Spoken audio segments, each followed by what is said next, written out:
Hello and welcome back to the channel. My name is Krashy, and today we're going to be diving into a build guide for Jungle Shinbi. One thing I want to do with this video is kind of give an opportunity, or give myself an opportunity to kind of explain theory crafting behind building, as well as the actual builds themselves. So I'm going to be showing you two builds for Shinbi, and I got to kind of talk about it. One of them is a little bit messy, one of them is a little bit easy, and yeah, let's go ahead and dive into it. So Shinbi, not the highest of the jungle meta. First and foremost, drop a like in the video, subscribe to the channel. So many of y'all that are stumbling upon my videos are not subbed. I would definitely appreciate it. That's going to help y'all out with jungling.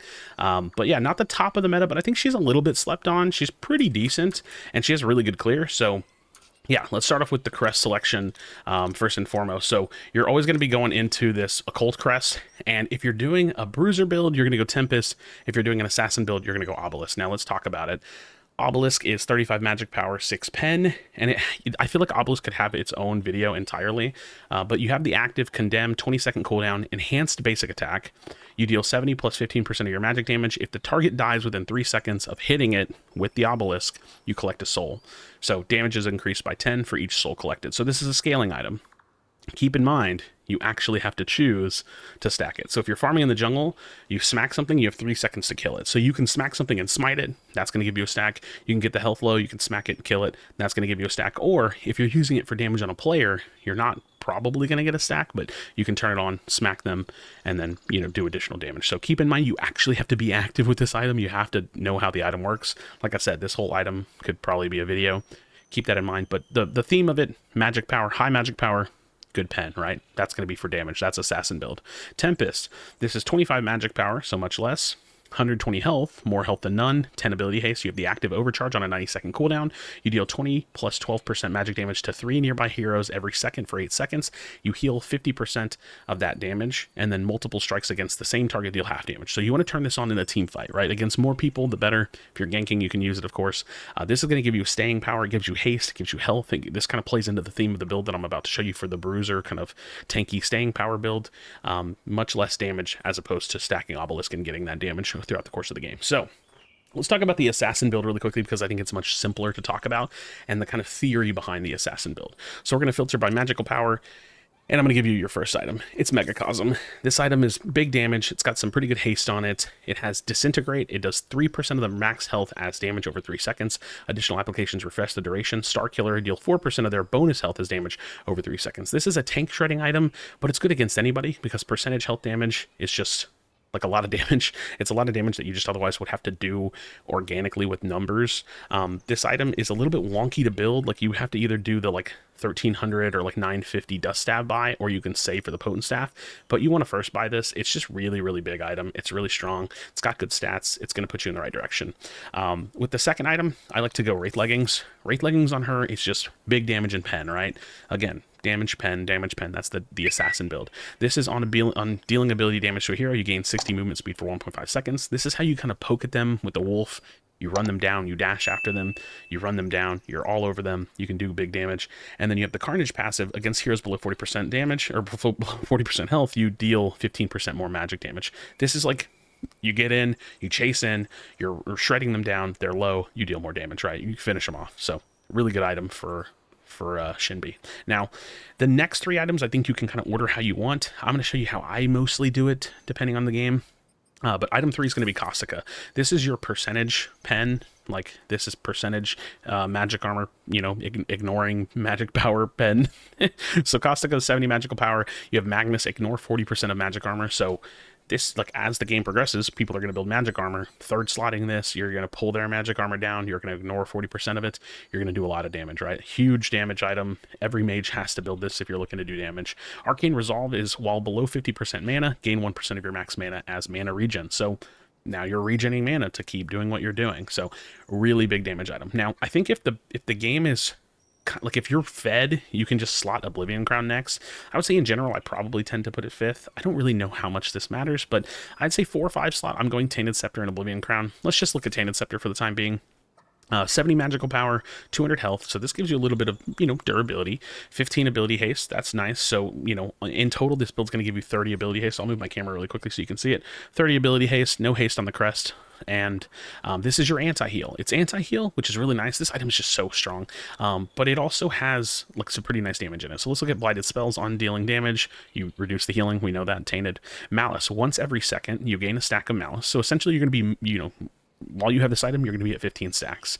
Then when you take somebody down, it grants the stacks instantly, but hitting a hero with ability damage will deal 4 plus 1% damage per stack. 1% of your magic damage per stack. So when you get this item, you're going to just have a bunch of free damage on it. It's just a lot of damage. Like, you're going to be sitting at 15 stacks running around, you're going to hit them with something, it's going to pop that damage on top of it. So it's kind of just like a damage spike on top of being anti-healing, on top of having haste and health. It's a really strong item. And then, of course, Oblivion Crown is like pretty simple, very expensive. 120 magic power increases your magic power by 15%. For example, if we look at it right now, we're at 305 magic power. When I buy it, we go up to 489. That's a huge spike of damage, a huge spike of magic power.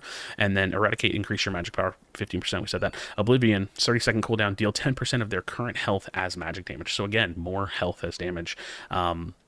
This is just a really strong build. You could build it in this order. Like I said, you could swap the Tainted Scepter for the Oblivion Crown if you think you're kind of snowballing super hard and you just want to get like that damage spike, or just wait for it to be a bigger number. So this is pretty consistent. This is the theory behind this build, is just damage pen, right? Like you're building pen, you're running them down, you're building this item which has like a damage proc to it. It's also very durable. This is just a really, really solid, well-rounded item. You have your percentage pen, your health burn and health, bonus health damage, max health damage, and then you have your kind of like spike of stats, right? So very consistent, all while stacking your obelisk.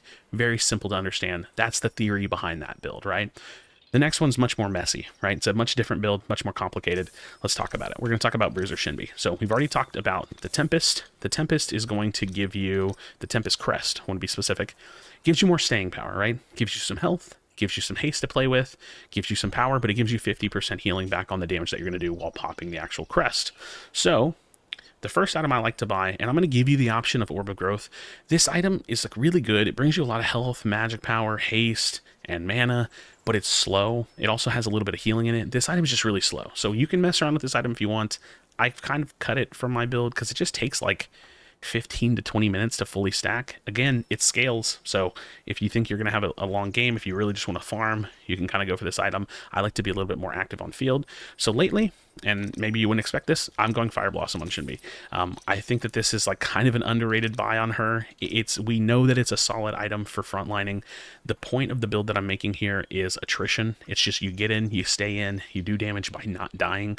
You're going to see how this plays into the build. So 300 health, 200 mana, 40 physical armor. It's going to be harder to take her down, essentially, right? And then you have Heat Wave, deal 15 plus 1.5% of their health damage per second to all nearby allies, or of your health, sorry, damage per second to all nearby enemies, damage increased to monsters and immobilized targets. Granted, she's not going to immobilize anybody herself, but it's just like Greystone. You can still use this if somebody else immobilizes the target. This is your staying power item. This is your jungle clear item. This is something that people probably don't think is decent on Shinbi. I promise it's pretty decent. Give it a shot. So this is where the build gets confusing, because the next few parts are really just depending on how the game is going. Personally, I would love to go Oathkeeper next. I think that this is the direction I want to go if I can. What Oathkeeper does is 75 magic power, 200 health, 20 ability haste. You're seeing a theme. I'm building power, health, haste, and you have the Celestial Spellblade, which empowers your next basic attack. You deal 50% of your magic power, 35% of your physical power damage on hit. So when you pop an ability, you smack, it hits for additional damage. This works on towers. Really, really good Spellblade item. We know how these items work, right? With Crunch, with Kwang, like we understand how these kind of items work, with Elefrost and whatnot. Very, very strong item. It's going to play into the theme of health, haste, and power, which is going to be a big theme of this build. Now, I think this is an item where you have to shift it around where you need it, is Tainted Scepter. Tainted Scepter, if you need to get this online, get it online second, get it online third. Otherwise, I'm going to particularly try to shove this back, because it does have all the stats and the extra damage that I want, but it's not my main focus. I'm really trying to get some specific things online. So keep this in mind. If you're playing against a Narbash, a FaZe, a Crunch, a Chimera, you can build this second, you can build this third. I'm going to shove it back a little bit. That's why I'm trying to talk to you about the theory of it. Keep that in mind. What I'm aiming for is Lifebinder. Lifebinder, let me unsell that, or let me sell that. Right now, we're at 20 haste.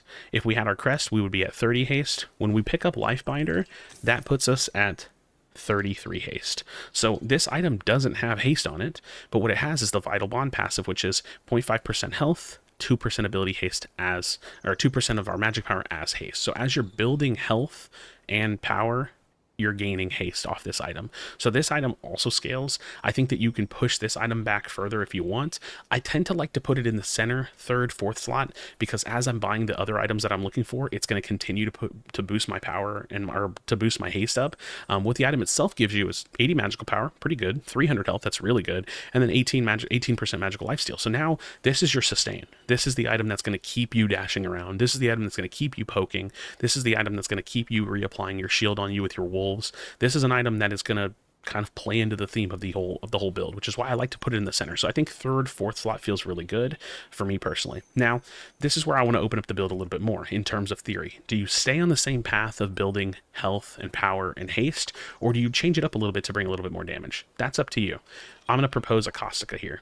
You can build Caustica. We already know what the item does. We've covered it. It's power, it's pen. This is going to be good for you if you want it. If you want to stay on the theme of attrition, right? Staying alive, keeping yourself, able to stay alive, I'm going to propose again either Tainted Scepter, or if you want, say you're playing against a magic damage heavy team, or you want to just be tankier, really play on the theme of attrition, lean a little bit deeper into that bruiser side of things. Look at Flux Matrix. Flux Matrix is 300 health, 40 magic armor, 20 ability haste, and it's going to, your enemies are going to take additional 10% magic damage. So it's still kind of a damage item. That's why you see it played on Kwong, and they're going to have their tenacity reduced. So, you're essentially building damage because most of our items are going to be damage focused, but we're also building like 2 tank items, and that's going to still play into that theme of just staying alive, having attrition, not dying easily. But again, you don't have to go that deep into it if you don't want. So I think if this item I slot in when they're very magic damage heavy, 3-4 magic damage, definitely I would slot this item. Otherwise, again, I'm going to play into that theme of getting the Tainted Scepter online. When I buy this item comes with 15 haste. So again, I was at 33. I'll show you. At 33, when we buy this item, we jump up to 59. So now we're at 59 haste. At 4 item slots, we would have the crest. So that's 69 haste. We're getting higher and higher into the haste, and that's going to make our cooldowns much, much lower. Now, there are some diminishing returns the deeper you go into haste, but it's still applicable. Like, you're still going to get some pretty solid haste out of it. You're going to lower your cooldowns a lot, and that's the thing that I really like about this build, is that you're building the ability to bring power to the table, but you're not the biggest damage dealer on the field. And I think that you have to know that playstyle. So when you play the assassin build with Shinbi, you kind of dive in, you put a bunch of marks on someone, you throw out your damage, and then you want to start getting out and throw the ult, right? With this build, you kind of dive in and stay there. You dive on the Murdoch in the back line, and you just stay on him until he dies. He's trying to rip through your Fire Blossom. He's taking damage. You're smacking him with Oathkeeper on cooldown. You're healing yourself with your magical lifesteal and shielding yourself. You're bringing additional damage and anti-healing with Tainted Scepter. And then to close the build out personally, and I think, again, you can move this around where you need to as well. I tend to fifth slot it, is Worldbreaker. Worldbreaker is going to do the exact same thing. It's going to take all that health that you've been building, and it's going to turn it into 4% of that health into magic power. So 55 magic power, 300 health, 30% tenacity. Increases your magic damage dealt by 3% for 5 seconds, stacks up to 4 times. Fire Blossom applies this. So Fire Blossom is actually just the ticks of Fire Blossom is going to build up that additional damage on the Fiend passive. So increases your magic damage dealt by 3% for 5 seconds. Fire Blossom is doing magic damage. So this stacks will be built by actually just standing next to someone with Fire Blossom. So again, before this, we're at 59 haste. So you can see it, 59 haste, I build the Worldbreaker, we go up to 79 haste. With our crest, we would be at 89 haste. So it's a lot of haste. In total, we have 3654 health, 342 power, which again, like I think we were at like 489 power, so only like 150 power less than the full damage build, the full assassin build. And we actually have a little bit of physical armor. The magic armor is just default based on being level 18, but we actually bring a little bit of physical armor. So this build is not meant to go in and instantly one-shot someone. This build is to hit the back line, to stay there, to be healing off of your crest, to be healing off your magic power and your magical lifesteal. It's to be bringing a ton of haste, and it's to be standing there. Personally, this is my favorite Shinbi build. I think that it works way better than people expect it to. But yeah, naturally, your damage is going to be mitigated by armor. So keep in mind, if you need to mitigate some magic power, bring Flux Matrix. Keep in mind, if you want to cut one of these items, not the Lifebinder personally, if you want to cut like maybe the Oathkeeper and bring a Caustica, or if you really don't feel like you need the Tainted Scepter in that game, you can cut it for the Caustica. That's going to bring some more damage. It's not going to play into the same haste. You're not going to have that same level of haste because you're not bringing the health. Actually, we'll take a look at that. So I just jumped down to 49 haste. This brings me up to 57, right? So you're going to have less haste, but you're going to do more damage. So turn those dials, move those levers as needed. You know, if you need that magic armor, go into Flux. If you want to do more damage, go into Caustica. If you want to play the full attrition with a lot of haste, you know, build the Tainted Scepter.